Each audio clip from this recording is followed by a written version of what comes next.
بسم اللہ الرحمن الرحیم۔ السلام علیکم ورحمۃ اللہ۔ امید کرتا ہوں آپ سب خیریت سے ہوں گے۔ میں ہوں کاشف محمود اور آپ دیکھ رہے ہیں اسلامک ہب آفیشیل۔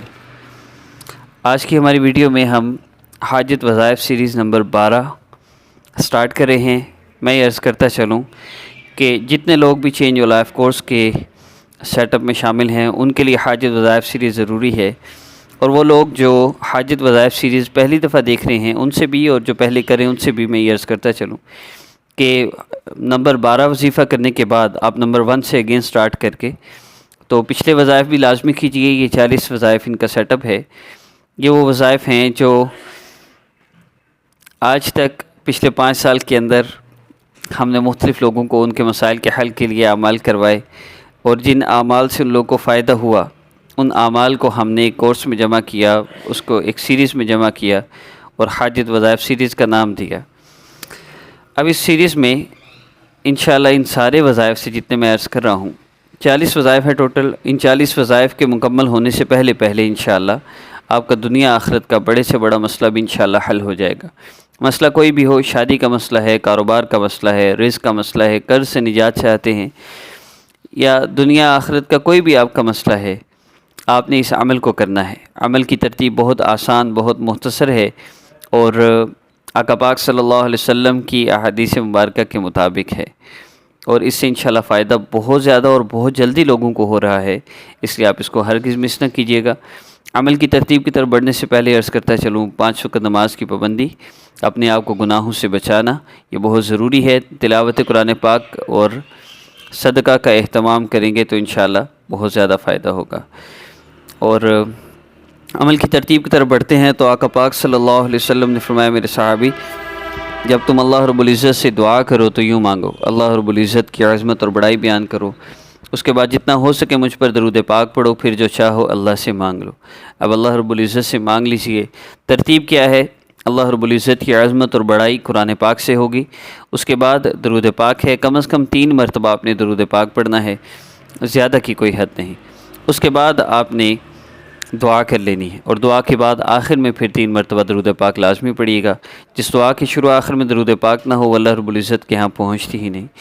اب ترتیب میں عشاء کی نماز کے بعد یعنی رات سوتے وقت یہ وظیفہ اس لیے کہا جاتا ہے کہ یکسوئی کے ساتھ ہر کام سے فری ہو کے آپ آسانی سے کر سکتے ہیں، ورنہ آپ اور بھی کسی ٹائم کرنا چاہیں تو کر سکتے ہیں، اللہ پاک سے مانگنے کے لیے وقت محسوس نہیں ہوتا۔ تو عمل کی ترتیب یہ ہے کہ صرف 10 مرتبہ آپ نے یہ سورہ مبارکہ پڑھنی ہے۔ جو سورہ مبارکہ پلے ہوگی آپ نے ہمارے ساتھ ساتھ 10 مرتبہ پڑھنی ہے۔ انفرادی طور پہ پڑھ سکتے ہیں اگر آپ حافظ ہیں، اگر آپ حافظہ ہیں تو کوئی حرج نہیں، لیکن عامی بندے کے لیے ہمارے ساتھ پڑھنا ضروری ہے، ورنہ 40 سے 60% لوگوں کے مسائل تو چینج یور لائف کورس کی وجہ سے جو حل ہو رہے ہیں ان میں بیسک رکاوٹ یہ آتی ہے کہ ان کے الفاظ کی درستگی ٹھیک نہیں ہوتی، ان کے الفاظ ایسے اتنے غلط ہوتے ہیں کہ پوری آیت کا مطلب بدل جاتا ہے۔ اس لیے ہمارے ساتھ پڑھیں گے، غلطی کا احتمال نہیں ہوگا اور مسئلہ جلدی حل ہوگا۔ تو اگر محسوسی آپ میں ہے تو پھر صرف آپ سن لیجئے، لیکن اگر آپ پڑھ سکتے ہیں ہمارے ساتھ ضرور پڑھیے۔ اگر آپ کو زبانی سورہ مبارکہ نہیں آتی تو بھی آپ سن سکتے ہیں، انشاءاللہ محروم کوئی نہیں ہوگا ان وظائف سے۔ آپ نے خود بھی کرنا ہے تو بہت اچھی بات ہے۔ کوئی اور کسی اور کا بھی مسئلہ ہے، آپ اونچی آواز میں پلے کرتے ہیں، گھر میں پریشانیاں ہیں تو گھر کے لیے آپ اونچی آواز میں پلے کر لیجئے، کچن کے کام کرتے ہوئے بھی کر سکتے ہیں۔ مختصراً یہ کہ اللہ پاک سے مانگنے کے لیے اپنے آپ کو مشقت میں نہیں ڈالنا چاہیے، جب چاہے جیسے چاہے مانگیے۔ صرف نبی علیہ السلام نے ایک صحابی کو جو طریقہ بتایا ہے اللہ سے مانگنے کا وہ یہی ہے۔ اللہ رب العزت کی عظمت اور بڑائی قرآن پاک سے بہتر اور کیا ہو سکتی ہے؟ آپ اللہ رب العزت کی عظمت اور بڑائی سنیے، اس کے بعد جتنا ہو سکے درود پاک پڑھیے، پھر جو چاہے اللہ سے مانگ لیجئے۔ اب مانگ لیجئے، دعا کر لیجئے، تو بس اتنا ہی عمل ہے۔ اپنی والدہ کا نام کسی کو نہ دے، تصویر کسی کو نہ دے، جو آپ سے کہتا ہے آپ پر جادو ہے، نظر بد بندش ہے، ایسے لوگوں سے ہرگز رابطہ نہ کیجیے۔ نیکسٹ ویڈیو میں انشاءاللہ ملاقات ہوگی۔ ذکر سن لیجئے۔ السلام علیکم ورحمۃ اللہ۔ 10 مرتبہ اس کو کم از کم لازمی پڑھنا ہے، صرف 10 مرتبہ سورہ مبارکہ ہے۔ السلام علیکم ورحمۃ اللہ۔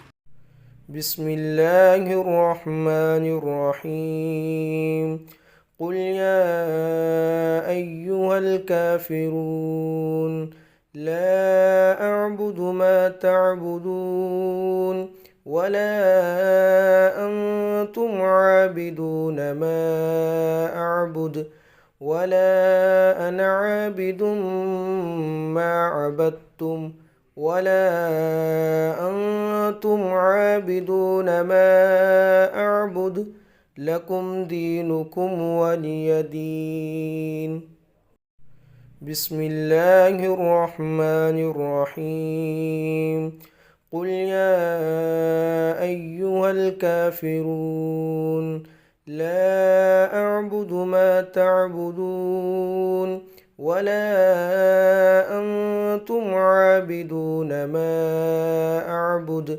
ولا أنا عابد ما عبدتم ولا أنتم عابدون ما أعبد لكم دينكم ولي دين بسم الله الرحمن الرحيم قل يا أيها الكافرون لا أعبد ما تعبدون ولا أنتم عابدون ما أعبد ولا أنا عابد ما عبدتم ولا أنتم عابدون ما أعبد لكم دينكم ولي دين بسم الله الرحمن الرحيم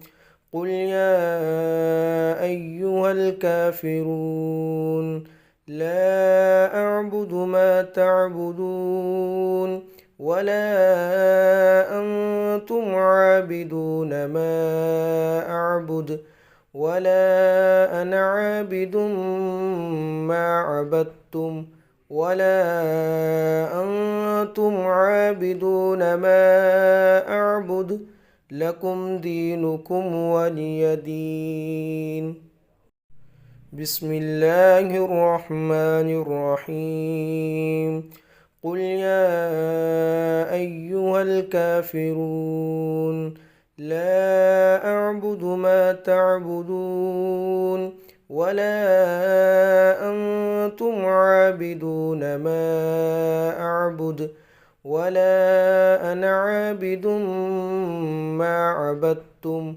ولا أنتم عابدون ما أعبد لكم دينكم ولي دين بسم الله الرحمن الرحيم قل يا أيها الكافرون لا أعبد ما تعبدون ولا أنتم عابدون ما أعبد ولا أنا عابد ما عبدتم ولا أنتم عابدون ما أعبد لكم دينكم ولي دين بسم الله الرحمن الرحيم قل يا أيها الكافرون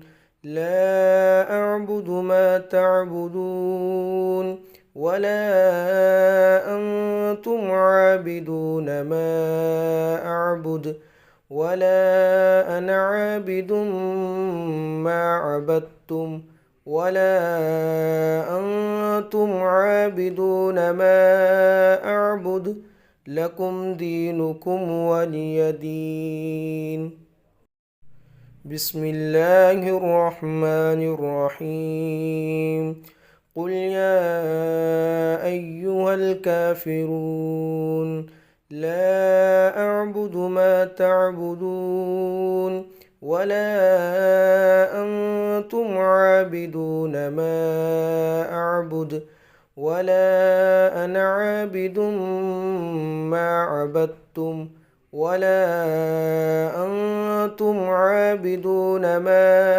أعبد لكم دينكم ولي دين بسم الله الرحمن الرحيم قل يا أيها الكافرون لا أعبد ما تعبدون ولا أنتم عابدون ما أعبد ولا أنا عابد ما عبدتم ولا أنتم عابدون ما أعبد لكم دينكم ولي دين بسم الله الرحمن الرحيم قل يا أيها الكافرون لا أعبد ما تعبدون ولا أنتم عابدون ما أعبد ولا أنا عابد ما عبدتم ولا أنتم عابدون ما أعبد لكم دينكم ولي دين